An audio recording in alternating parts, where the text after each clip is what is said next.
Okay, so I'm Richard Betts, account director from Britannic. I'm going to take the next 30 minutes to talk a little bit about how we manage the migration. So we've spoken.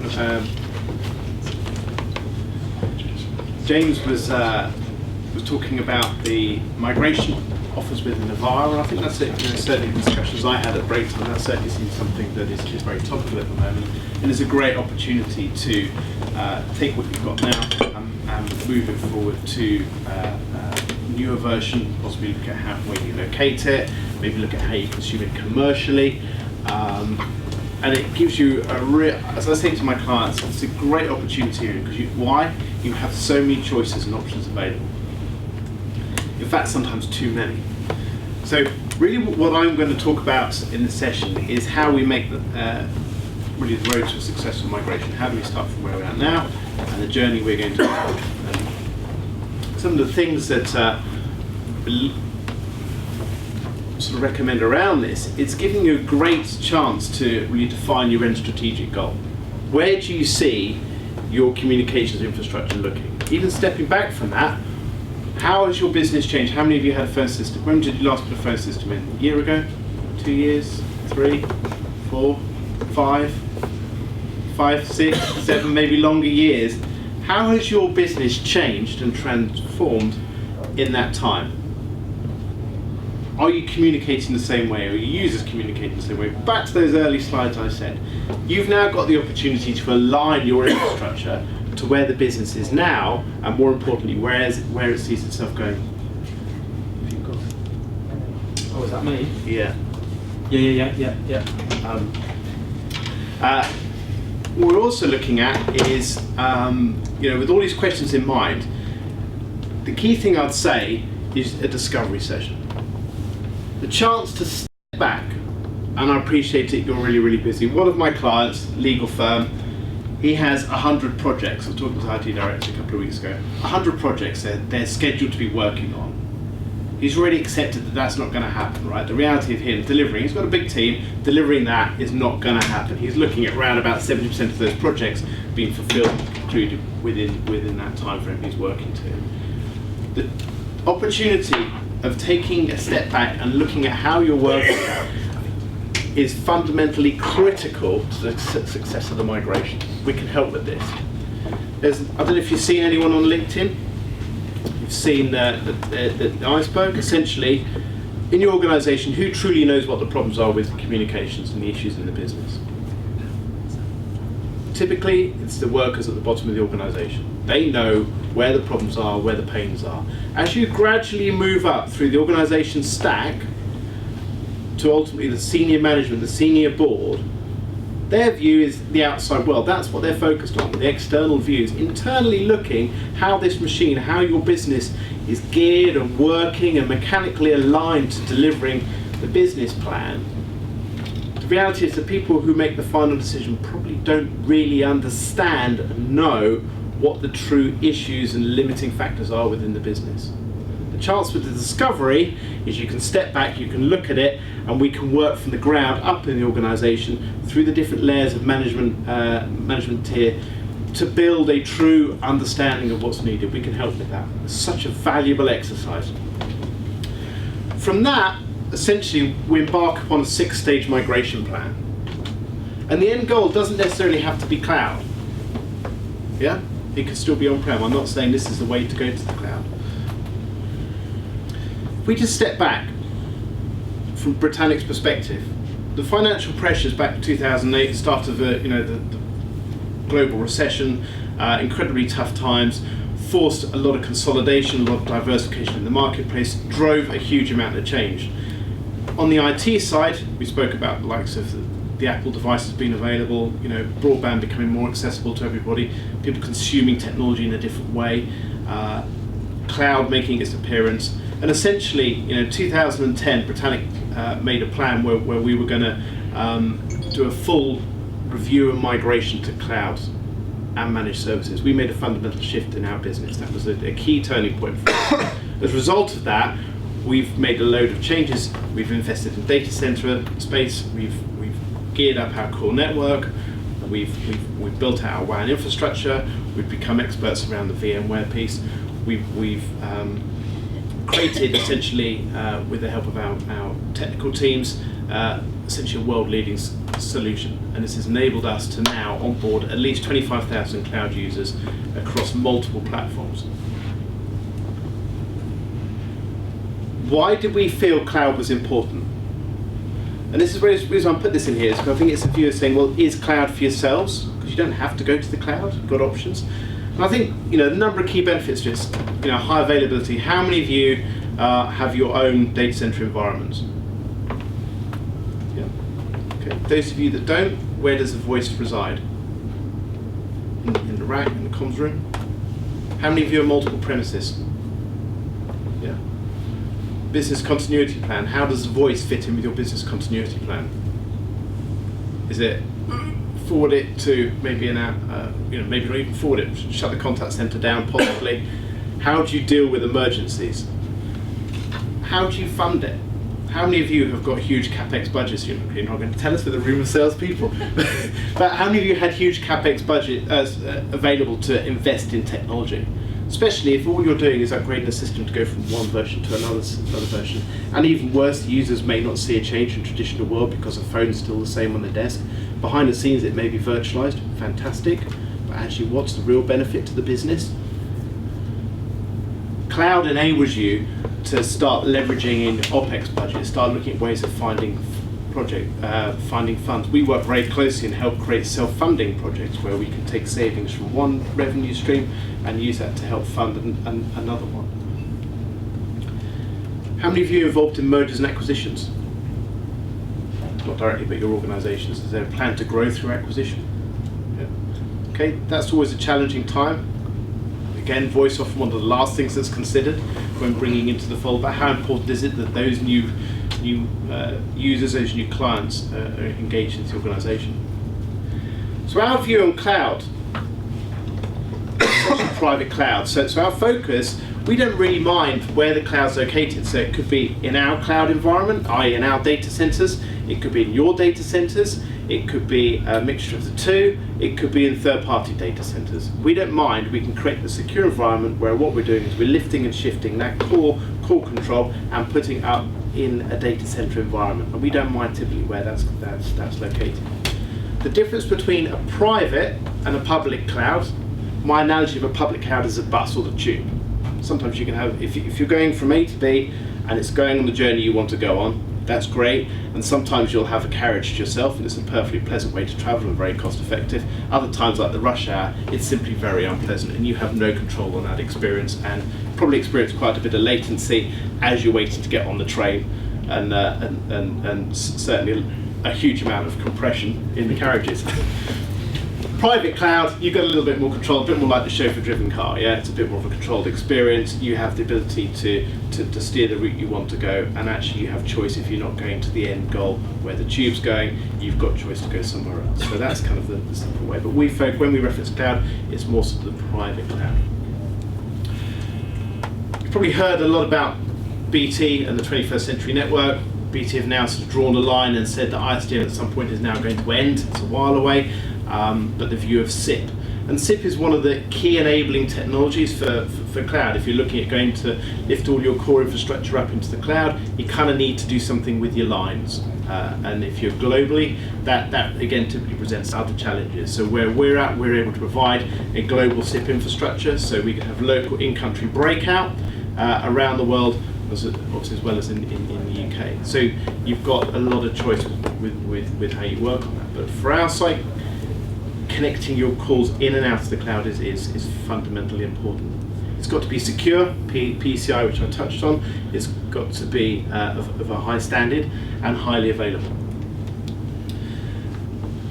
We spent a lot of time investing in our core network. We've just undergoing a huge project at the moment where we're just upgrading all the connectivity and all the switches and routers within our data center and our core network. To gear us up for the next stage where we're supporting multiple gig connections across our WAN services out to clients now. So having the top layer with SIP coming in, having your application sitting in the middle, and then investment in the WAN below it, where we can actually connect your users into that environment is key. The other huge benefit with cloud is starting to increase the SLAs. We're able to offer 5 nines SLA from within our cloud environment, and we'll back those SLAs up with service credits as well. So we'll give you an SLA that's got teeth on it, essentially. So we'll take that a stage further with real-time reporting. We'll actually show you those services. We'll make those services available to you so you can see when those, if there's any outages or blips in the service, or there's any degradation in that. We're happy for it to be transparent because ultimately it's a partnership. Okay, so cloud's a possible end goal. How many of you are considering or have considered cloud for your voice? Yeah. So within the data center environment that you're delivering that, and is that within your data centers or is that elsewhere? Hosted. Okay. Everyone else is looking at basing that within, keeping it within your physical environment. No? Yeah, hosted. Hosted, so just completely lift and shift away. Okay. So our strategy to do that is certainly, this is the sort of steps we go through more from a granular level. Look at what you've got at the moment. We'll carry out a full technical audit, and it defines a bench point. I know some of this is the fundamentals and straightforward, but we'll go out and we'll audit the system. We'll look at what you've got. If you've got an environment, that's critical because there's some fantastic promotions available where we can protect assets you've got there and move them over. So we want to make sure we get every single license we can to get those lifted and shifted and moved over. So if you've got multiple systems, that's not a problem. You may have a mixed estate, so you may have Siemens, you may have Nortels, you may have Mitels, you may have Cisco's. We can look at that single infrastructure and we can take that infrastructure on board and support it. So we stabilize, we shore everything up, and then we can start a migration. We can't do that if we don't understand what you've got.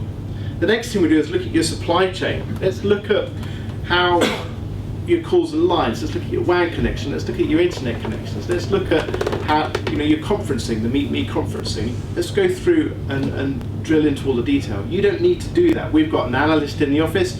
He will spend his time processing and understanding that and reporting back on findings. Also, looking at how that can dovetail and fit into a project plan as well.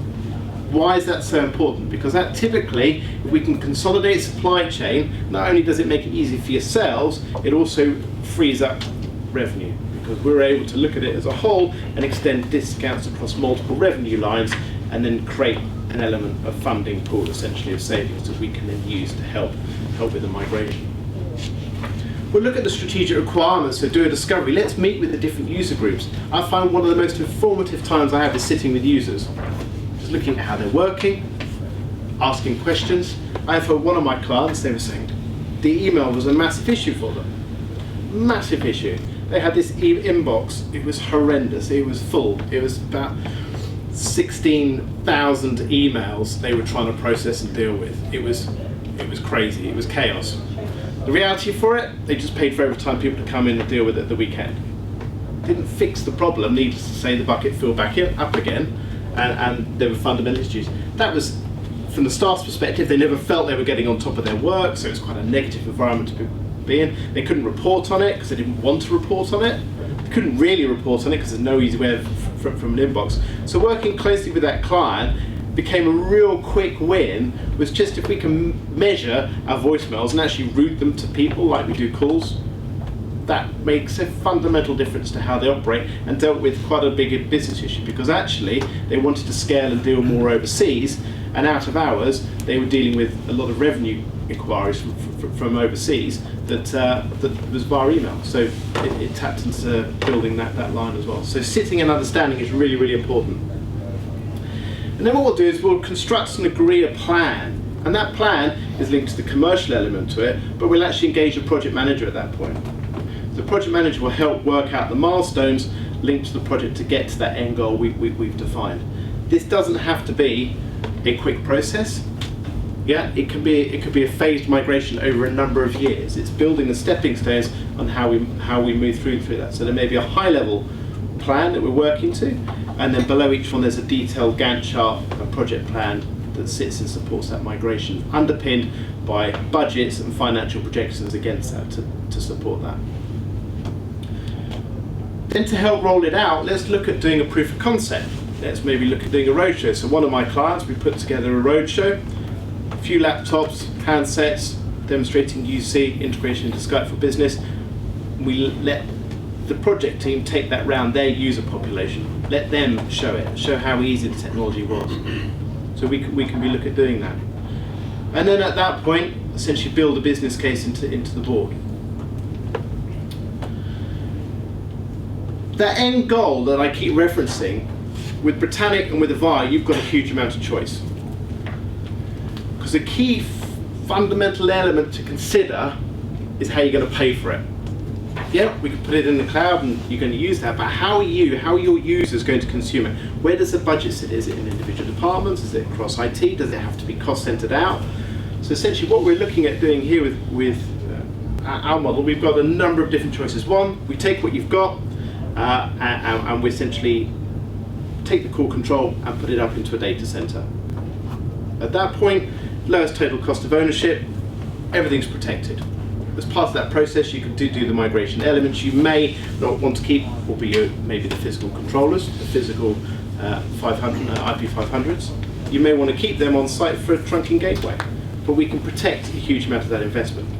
The next element is you say, okay, well actually what we want to do is we want to buy new, or we want to do a major upgrade and add a lot of other functionality. So what we can do is we can put finance models in place to enable you to fund the difference and move yourself up into the cloud. Again, utilizing your existing licenses but adding more and using a financial vehicle to support you through that. The next element is what you'll do is, if there's CapEx budget available, use that to protect what you've got now and to fund the step up into the cloud and adding some new functionality. So CapEx, OpEx, lift and shift, and then finally the subscription. The subscription model is essentially where you pay for what you use, you can flex up, flex down, and then you can walk away from that and there is no asset essentially left on that. So true cloud platform. The difference is it's private cloud. So should there need to be an upgrade, you're not dictated to by when other providers, or if you're on a shared platform with multiple thousands of users and the biggest consumer of that public cloud decides they want to take a new function, new feature that needs an upgrade, everyone's got to be upgraded. You don't get that risk here. You get the flexibility of a subscription model, but actually you have the control of what happens within your environment. So there's choice. Managing risk and managing the change is really, really important. So what we'll do is we engage, as I said, project managers very early on in the process. And what we'll start to do with that is work out the steps that we need to go through the project initiation, the planning phase, the actual execution, and the closure of the project. The project manager is with you every step of the way, and once the project's concluded and live, should we then need to do a major upgrade or add a major new piece of work, that project manager is re-engaged back into your business to help support you. The project manager will work with user acceptance testing. They'll go through DR plans. They'll work through risk registers, and they'll help you manage that transition. Someone mentioned earlier, I think it was maybe James, around culturally how UC is embraced.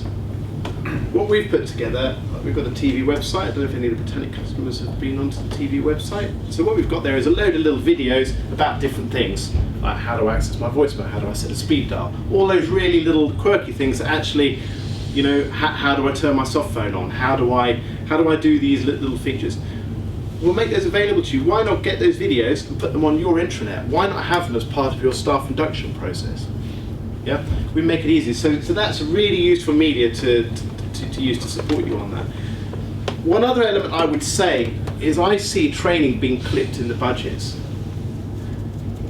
One really good tip I try and do with my customers is what I'll do is try and, after we've gone live, still have training resource in the budget that we draw on 3 months go live, 6 months after go live, 9 months after go live, to come back in and run workshops and just keep driving that change, keep supporting those new learning process, new ways you can use the phone system. Because that's, if you think about it, skills fade. We all go and learn something new, we go, that's fantastic, and then through time, because we're really busy, we default back to our old ways again. But actually, if you can have drop-in workshops where you're energized, even if you use it to energize your super users to go back out, you're creating mini evangelists to help make your project a success and drive that adoption. So it doesn't cost a huge amount, but it's a really, really valuable tidbit, really, that I find works well with my clients. System admin training, I know it's an area it's very easy to do, the system admin, but actually we can, don't forget that as part of the process. Because if you're empowered to manage your infrastructure, manage your software, your applications, it'll help make it easier and keep that system dynamic. If you can't do that, that's not a problem. That's where we can step in and we can provide a full managed service, if need be, where we can do all the moves, edge changes as well. Support of your system. How many of you are 24/7? I was asked earlier. How many 24/7 operations have we got here? Yeah, 2. Okay. Okay. So 24/7 is it's. I think it's a good test, a good measure of an organisation, because if you could provide services over a 24/7 period, and that's not just how your calls are logged, that's how the calls are processed, how they're managed. 24/7 is really, really key when you're moving up into the cloud environment. We manage we monitor our infrastructure, so our SIP infrastructure, the NetX SIP infrastructure, and our client's infrastructure 24/7. We're getting alerts coming out of it that we can pick up in our service team and be responding to that inquiry before essentially you guys may even be aware that there's an issue with that. Of course, if there's something going on in country or elsewhere, you need to pick the phone up. We can support our clients 24/7. From the service desk, should there be any issues.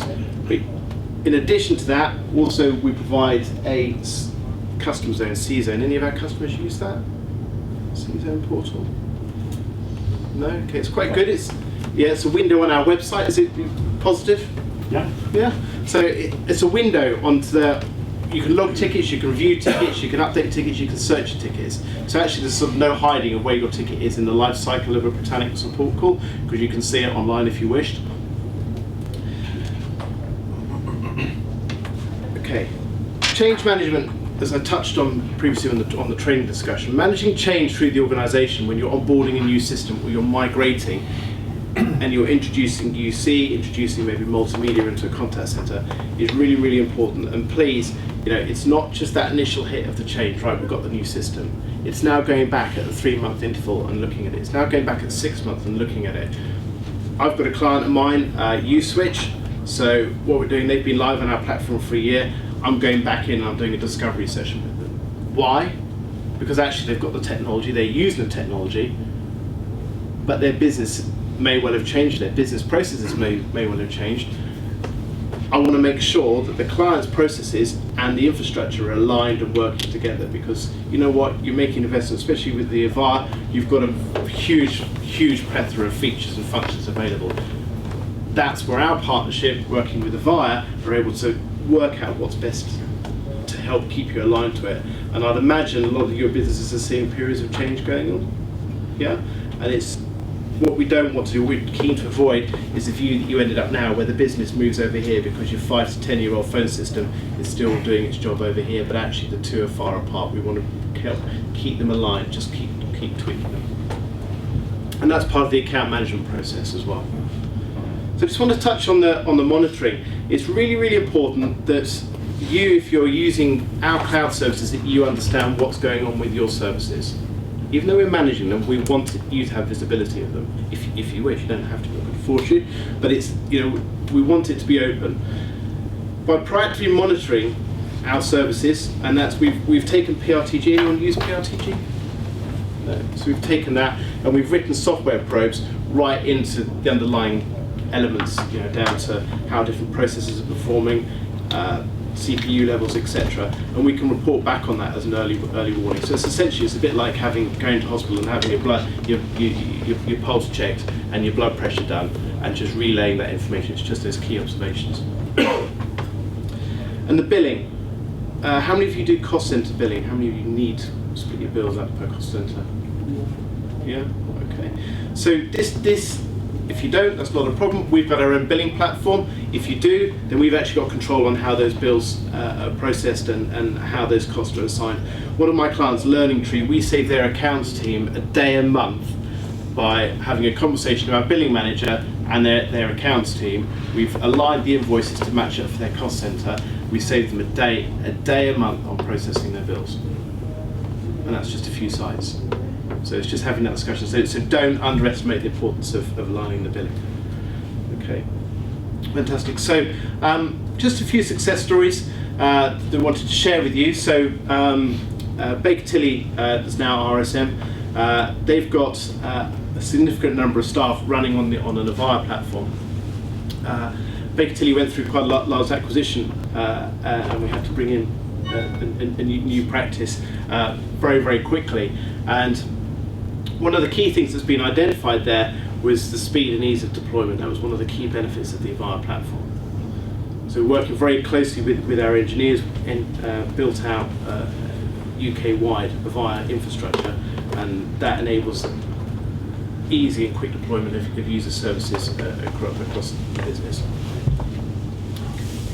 Okay, Mestre, that's an interesting one. So these guys had different sites across, so users spread across 8 sites. Their IT manager was in the process of leaving the organisation as well, and we worked with them to essentially stabilise the infrastructure, take on support of different phone systems, and then migrate and lift them up into the cloud. As part of that process, we've actually yielded a saving of 46% of their OPEX costs were saved. So we found a 46% saving from migrating and moving them into the cloud. It also freed up the IT team to focus on inward looking and supporting the staff with changes and projects, as opposed to having to spend their time looking at the core infrastructure. Picamoles is one of my accounts, so they sit across 4 offices throughout the UK with 500 staff, and we asked to support the client. There were a number of issues that they were having with stability of the platform from previous vendors, so we stepped in and we stabilised the support. We've just done a recent move in London that was done incredibly easily, with all the preparation work that was done around that move. We did a discovery session there because there's, again, plans to acquire other organisations and grow through acquisition. So what we've done is we've worked with Picamoles to align their voice infrastructure that we can easily absorb any new acquisitions coming in to that quickly and easily. So again, the IT team are focused on the different systems, but they just bring us in on the voice. Sunspot Tours is the final one. So we were working with them, and essentially what we've done is they've got contact centre users working from home, and we've worked with them to essentially join and bring them into the fold where they can be recorded. We've put in place screen popping software with our Net Connect, which is our middleware application, which is an incredibly powerful piece of software. Anyone here using Lotus, IBM? No? Okay, so quite often that's a stumbling block for integration. We're able to integrate with it. So what we did there is we worked very closely to integrate their UC and their contact center with their database infrastructure and essentially a disparate workforce, and bring them all onto a single platform. Just finally, some gotchas. So if you are looking at moving up into cloud and migrating, don't forget your analog devices, your analog lines, your analog trunks, because we need to do something with them. Number porting, being able to port your numbers up onto a SIP infrastructure. We've got a lot of experience with that, but we need to check your contracts. Yeah, I've had one client who suddenly realised they were 3 years into a 5-year contract, which didn't cause a problem. We just found another way around it. Think about how you're going to go live. You're going to go big bang, you're going to phase it. We've done some big bangs, 3,000 users we've cut over on a weekend. We did have a fallback plan, but just very, very easily moving the core control from one place to another. We could rehome all the phones essentially over a weekend with a failover. Alternatively, you may be looking at a phased rollout. Look at your WAN. If you're going to look at moving up into the cloud, let's look at the bandwidth requirements. Let's look at how that would operate. Let's look at how, what the peaks of your traffic are on your network. So if we need to audit your WAN as part of the discovery process, that's certainly a really good consideration to save any potential issues. Make sure you're getting the right protection from an appropriate SLA. So if you are looking at migrating, make sure that SLA is fit for business purpose and backed up as well with some teeth if need be. And then look at your resilience. Take the moment to look at what the business continuity, look at what your business's BCP plans are, and then look at how the voices align to that. Because what you want to make sure is that you've got an option now with the migration to actually join those two together. So in summary, the 6 steps. The first stage, discover, ask questions. Use us to help you do that. There's no charge for a discovery session. Yeah, we bring a team on site to help with that. Let's look at what you've got. Let's look at what the strategy is. Let's come to a VAR and have a full detailed demonstration of what's possible based on the licenses, and let's model and work on a roadmap. There's a whole team of people with the VAR and Britannic who can help step in and support you with that discovery phase. Then choose how you're going to deploy it. Once you've designed your application, once you know what you need, then look at where you consume it from. Don't get led down the future saying, oh, it's all in the cloud, it's fantastic. The cloud is a delivery mechanism. It's like choosing which car you want to get from A to B in. It doesn't really matter, to be frank. What's important is you're actually on the right journey and you've got the right tools to get you on that journey. Then let's look at where that journey is going to end up. Where are you going to host it from? How are you going to pay for it? How do you want to pay for it? What are your options for paying for it? Then manage the change, because it is a change. If you've had way of working for 10 years and your business is over here now, we need to align the two. That's a process of change. Never easy, but that's why we've got our project managers who can step in and manage that. We've got our trainers who can come in and help support you through that. The account manager, that's a really key thing for Britannic. The account managers working with you now, at the pre-sale stage, are still your account manager post-sale. We will engage a project manager pre-sale, who is your project manager post-sale. We'll engage technical leads pre-sale that are your technical lead post-sale. So you get that continuity all the way through the cycle, because the journey starts down here. Finally, empower your users. Use the videos, use the trainers, energize them over how the technology can help them. Drip it in phases, don't give them everything in one go. Introduce it in different stages, get them to feel the benefit with that, make it become habit. And then finally, consolidate your supply chain, single billing, single partner, single SLA. At that point, your voice infrastructure is essentially migrated to hopefully an easier, cleaner, simpler, more feature-rich environment where you're at now. We've got a really long partnership with VIA, spans back 21 years. We've been on VIA's roadmap and transformation throughout that time, supporting our clients through that transition. We can help you with that. What I would say is that a lot of the points we've discussed would be great to talk to you in more detail over, but above all, we've got a reputation in the industry as a safe pair of hands. And if we look at the number of clients who are with us through multiple technical refreshes and are with us for multiple years, that's probably a fair acid test as to that statement. Any questions? Great stuff, thank you very much.